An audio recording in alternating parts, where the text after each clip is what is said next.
Year 1994, Kurt Cobain takes his own life, and 7 months later, Nirvana releases their classic MTV Unplugged.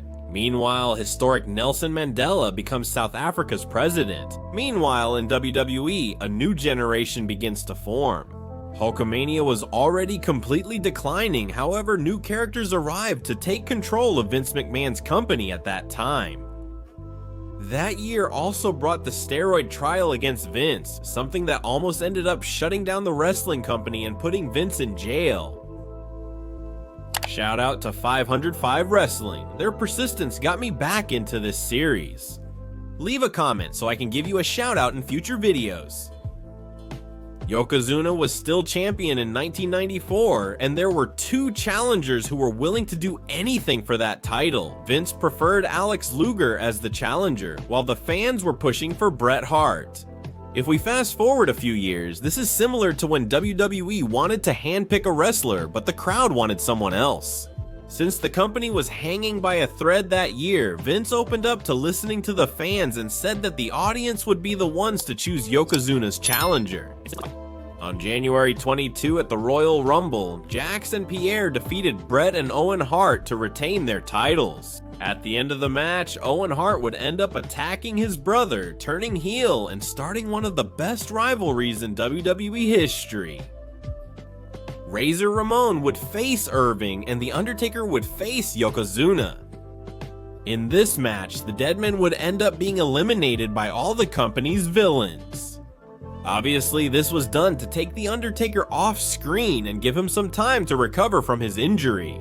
If we go to the Royal Rumble, we have to highlight that wrestlers like Bam Bam Bigelow and Diesel had incredible performances. But at the end of the match, everything would come down to Bret Hart and Lex Luger, with Bret Hart appearing in this match after the attack from his brother. Subscribe. When the match was coming to an end, both of them would fall at the same time. There was a lot of confusion. But when the referees raised Luger's hand, there was a pretty loud boo from the crowd. But when they raised Hart's hand, the crowd erupted in applause. Vince got his way, because if Bret Hart had his shot at the title, Lex Luger deserved one too. Yokozuna had to defend the title against both of them in one night. Meanwhile, Shawn Michaels would continue pursuing the Intercontinental title. Owen Hart kept demanding a match against his brother, while Bret was afraid of that match because he didn't want to divide his family. He couldn't take it anymore and agreed to the WrestleMania X match. In fact, that night they opened the show with an epic 20-minute match. According to many, it's considered one of the best matches in history. And to everyone's surprise, Owen would end up taking the victory. Bret couldn't believe it, but he had to get ready for the other match he had that same night against Yokozuna for the title. The women, little by little, they regained their space, and Alundra Blakes would defeat Leilani Kai to retain the WWE Women's Championship. In a match that unfortunately lasted only 3 minutes, Randy Savage defeated Crash in a false count anywhere match. Then Alex Luger would come out to face Yokozuna, with Mr. Perfect as the special referee. Mr. Perfect would disqualify Alex Luger after Luger pushed him for refusing to make a count. As a result of the disqualification, Yokozuna retained his title. At that WrestleMania, of course, we had an epic ladder match that's still remembered to this day, between Shawn Michaels versus Razor Ramon, a match that would be the first to receive a 5-star rating from journalist Dave Meltzer. Razor would take the victory, but Shawn would be the one to get a big push in the coming months. Yokozuna vs. Bret Hart would close the show. For many, this would be the big rematch from last year, except this time Hulk Hogan wouldn't be there to overshadow the ending. In a match that lasted 10 minutes, Bret Hart would defeat the villain Yokozuna and become the new top champion of the company. Although, of course, someone wouldn't celebrate like the others, and that would be his own brother. After WrestleMania, the Harts would start a feud that threatened to split their family. But while this was happening, a dark cloud was falling over Vince McMahon and WWE. Since he would find himself in court, being forced to defend himself against charges of supplying anabolic steroids to the wrestlers. There were many superstars who changed their physiques overnight, so everything indicated that Vince did make his superstars take steroids, something that is illegal. McMahon wanted to transfer the company to Jerry Jarrett so he could run it in case he ended up in jail. Many say McMahon was truly scared by the whole process. That same year, Vince would face 2 more lawsuits, one from Charles Austin, a wrestler who was almost left paralyzed in the ring after a failed move, where Vince had to pay nearly $27 million to this wrestler. And the other lawsuit would be from Jesse Ventura for $800,000 in unpaid royalties, which, unfortunately for Vince, he also had to pay. Yes, everything was already going wrong for Vince McMahon. His biggest star, his greatest creation, Hulk Hogan, was going to World Championship Wrestling. The same wrestler who had said that if he ever left WWE, he would never compete against Vince, was now going to the rival company.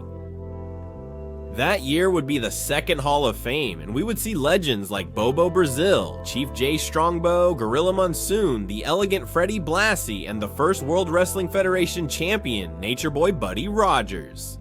If we go a little further, we would know that Diesel would have his long-awaited rise, after defeating Razor Ramon on an episode of Superstar and becoming the new Intercontinental Champion.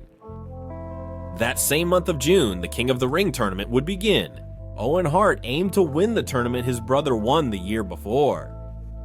For his part, Bret Hart would face the Intercontinental Champion Diesel, who was becoming more and more popular. Diesel surprised everyone by defeating Bret Hart by disqualification, so the title didn't change hands. The King of the Ring tournament final featured an exciting match between Razor Ramon and Owen Hart, which would make Owen Hart fulfill his promise and be crowned, just like his brother was the previous year. 6 days later, Vince McMahon would be declared innocent due to lack of evidence in his trial. Something that would surprise everyone, since many superstars, including Hulk Hogan, testified against him. From that day on, WWE would be forced to fire any wrestler who was under the influence of steroids in exchange for muscle mass. SummerSlam was scheduled for August 29. The event would take place in Chicago, an event that would have many ups and downs for Vince McMahon internally. Even though Bret Hart was the people's favorite, Vince wanted to keep pushing muscular wrestlers like he liked, but he knew that without steroids, they wouldn't have such powerful bodies. But the company belonged to Vince, so he decided not to give the main event to Bret Hart. But who would be worthy of taking the most important match of the night?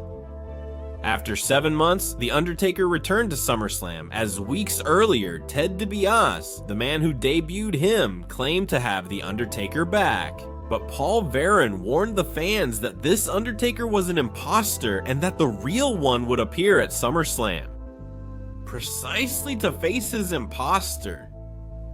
Bret Hart would face his brother Owen in a steel cage with whom he had already had a rivalry for months. This time, Bret would take the victory and retain the title that way. As the year ended, Shawn Michaels and Diesel won the tag team titles. Randy Savage would leave WWE on October 31 to go to World Championship Wrestling for good and end up doing the same thing as Hulk Hogan. The next week, McMahon said goodbye to Randy Savage on air, marking the last time he mentioned him on screen.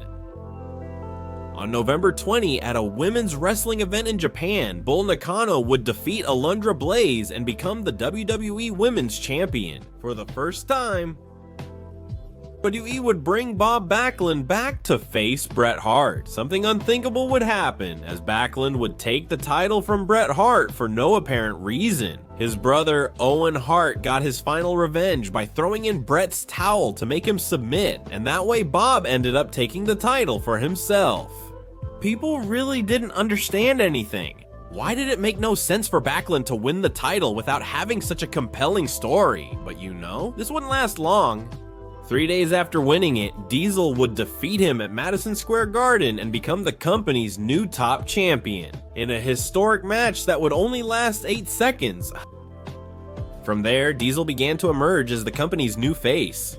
Vince had managed to remove Bret from being the face of WWE and had once again handpicked a tall, muscular superstar just the way he liked. But listen closely, the next year would be the worst year for WWE in its entire history. But that's for another video.